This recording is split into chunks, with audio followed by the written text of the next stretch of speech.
Hi, everyone. For those of you who don't know me, my name is Jennifer Hogan, and I'm the Director of Region 7. For this part of the IIBEC Leadership Development Workshop, we're going to be talking about the Region Director's roles with chapters. Throughout the course of this session, we'll review the regions and their current directors, Region Director responsibilities, IIBEC Association staff, IIBEC affiliated chapters and branches, and the Region Director replacement process. So let's start with our regions and their current directors. You can see on the slide in front of you, we have a quick little map of North America that shows you the areas for each of the existing regions. Hopefully by now you've had a chance to meet and interact with your region director a number of different times, but just as a refresher for everyone, I'll just give a quick update on who each of these people is. In Region 1, we have Mike Violette. In Region 2, Chris Dawkins. Region 3 is Jean Keaton. Region 4, Neil Johnson. Region 5, Simon Zinkowicz. And Region 6, Bert Carver. And of course, myself in Region 7. So what are the region director's responsibilities? Well, it really all comes down to support. Supporting our members, our chapters, the region as a whole, as well as supporting IIBEC. So let's talk a little bit more in detail about what each of those means.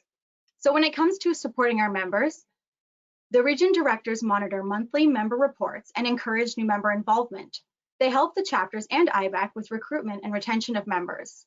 That means supporting IIBEC staff with past due renewal reminders, welcoming new members, and even contacting potential recruits for new membership or for positions on chapter executive committees or the board on behalf of IIBEC. We represent our region members on the IIBEC Board of Directors and really help to troubleshoot any regional concerns and represent those members on local issues to the board. When it comes to chapters, region directors assist and coordinate communication between the chapters and within the region, as well as serving as a conduit of communications between the chapter and the IIBEC Board of Directors and IIBEC committees. We provide an active role in helping to develop and maintain existing chapters and branches and serve as an ex officio non-voting member on the board of each chapter within our region. We use our personal and professional networks to help promote chapter activities and make sure that we're spreading the word about the great things that are going on in our region. We also take a lot of time and effort to try to mentor chapter leaders, helping them to come into their own and develop their chapters and find ways to contribute to IIBEC and to grow in their personal and professional careers. We confirm chapter bylaws for compliance, as well as compliance with IIBEC policy guidelines, and we get to review the Outstanding Chapter Awards Program application draft submissions. Just a friendly reminder to get your mid-year reports in now. They're still being accepted, so hopefully you all will be sending those to your region directors soon.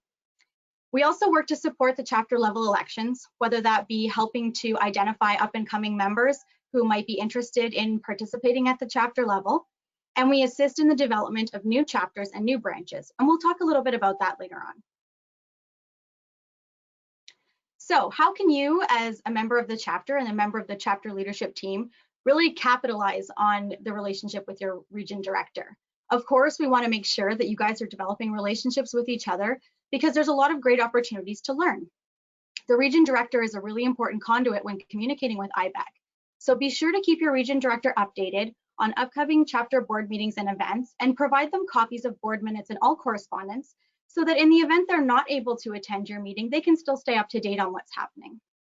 Be sure to ask your region director for help or advice if you have any challenges, or if your members have come to you with any challenges. And make sure to report any newly established branches to the region director and to IIBEC staff. So region support, what does that mean? What does it mean to support the region as a whole?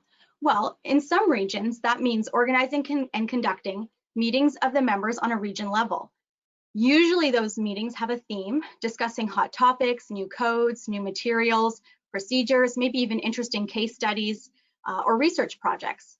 We provide relevant educational opportunities for members who maybe aren't always able to participate in chapter events, whether it be because of geography or other constraints.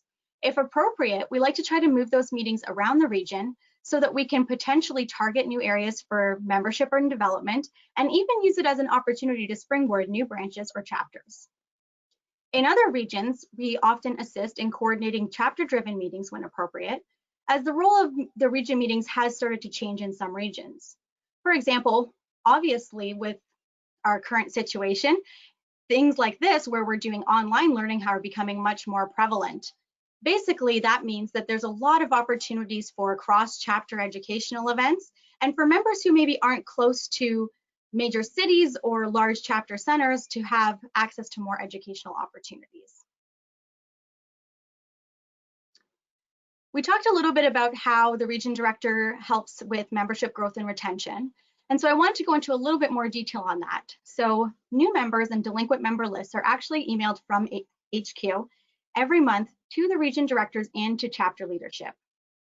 So the region directors, in conjunction with the chapters, work to welcome new members and follow up on delinquent membership renewals based on those lists. It's also important for the region director to make sure they're contacting any members who fall outside of chapter areas to welcome them or follow up on their membership. We also want to establish potential opportunities for growth, and that may mean helping or recommending to plan educational social events or even targeting local trade shows to help raise awareness of the benefits of IIBEC membership in new regions. Chapter and branch development. So we talked a little bit about this, and this is one where we're going to go into some more detail even further. But the region director can work to conduct regional surveys, talking to consultant members in the area to help find leaders or new leaders for their chapters.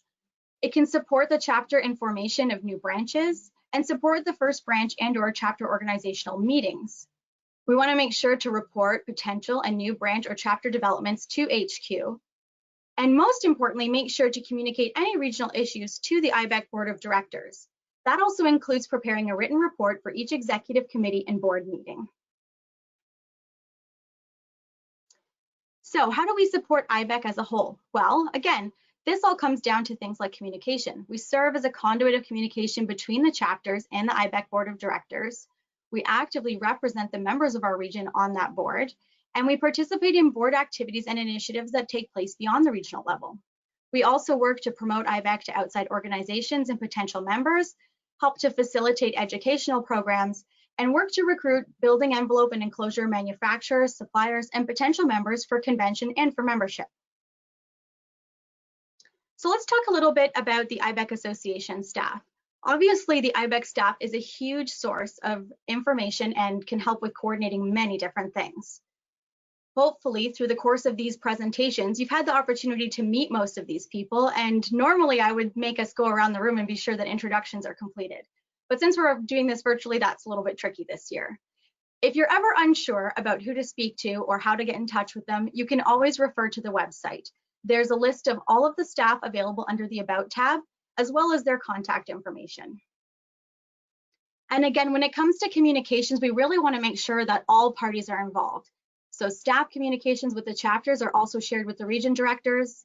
Chapter communications with the region directors can be shared with staff, and region director communications with the chapters are also shared with staff. That just makes sure that we're all aware of what's going on, and we can keep up to date with the latest information and make sure we're all working in the same direction. So let's talk a little bit about the IIBEC chapter affiliation application process. If you're interested in this process, a great starting point is to contact your region director or IIBEC headquarters to get some more information. You can also refer to the IIBEC Affiliated Chapter Development Handbook. I'll show you a couple of pictures from the start of that handbook now. So as you can see, this is just the cover page in the table of contents, but there's some really useful information in this document. Particularly, there's the IIBEC criteria for chapters, the application for chapter charter, and a lot of information about chapter operations. There's also a number of really helpful appendices that provide examples of some of the documents that you'll need in order to develop a chapter. Some of those include things like certificates of incorporation or articles of an amendment for a nonprofit corporation. And these are just a couple examples of those. So where do you begin in all of this? Well, once you've identified, or we as a group have identified, an up and coming location where we think there's potential to one day have a new chapter of IIBEC, we might look at first developing that as a chapter branch. So this little diagram shows you a quick schematic of how that would work. And essentially you would have the chapter board of directors, and you would have a chapter branch liaison that would oversee the operations specific to that location. In order to form a branch, there's a couple of pieces of paperwork that need to be submitted. And those are really straightforward and really just require some of the information about the existing board of directors for the chapter that's going to be supporting that branch, and information on who the branch liaison will be and what the sort of geographical territory for that space is planned. The branch liaison position is voted on by the branch members, and they serve on the chapter board of directors for a one-year term. All of the elections for that position are typically held at one time with the other chapter elections during the annual general meeting. All of the branch activities have to be reported on and approved by the chapter board. And it's important to make sure that when you're planning and scheduling things that you don't have any conflicts between the chapter and the branch, whether that be in dates, types, or even just content of the presentations or activities. All the finances for the branches are the responsibility of the chapter board, and the branch has to operate both within the chapter and IIBEC's bylaws and general guidelines. So to ensure that IIBEC grows its chapter base, once a branch membership base reaches a sustained status and they would like to form a chapter, notification of that intent needs to be provided to the chapter board of directors no less than 2 months prior to the September board meeting. As part of that process, there are some additional applications and forms that you need to fill out, as well as a little bit of legwork that you need to do. This document shows you a couple of check boxes that has a list of some of the documentation you'll be required to provide. One of them is the organizational documents, for example, articles of incorporation or association, an explanation of your membership territory, a set of bylaws, and a member list.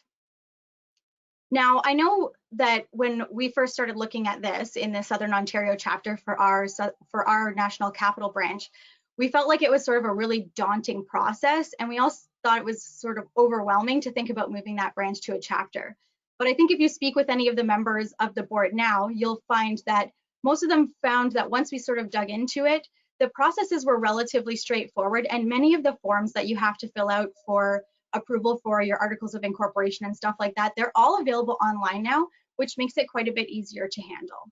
So if you have any questions about that, absolutely you should speak with your region director or speak with a member of the IIBEC staff, and they'd be happy to help you with more details.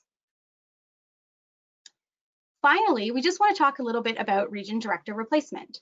So region directors will work to recruit qualified candidate nominees for the region director position, and they'll help to monitor the election process with the assistance of the IIBEC nominating committee. Typically, this takes place in October and November, with the elections to follow once all of the candidates have been confirmed. The polling and election of those candidates usually happens in advance of the annual convention, so that some great transition meetings can take place during that time. Hopefully you've enjoyed this presentation and it's given you some great information on the role of the region director. At this point, we'll open up the floor to take any questions.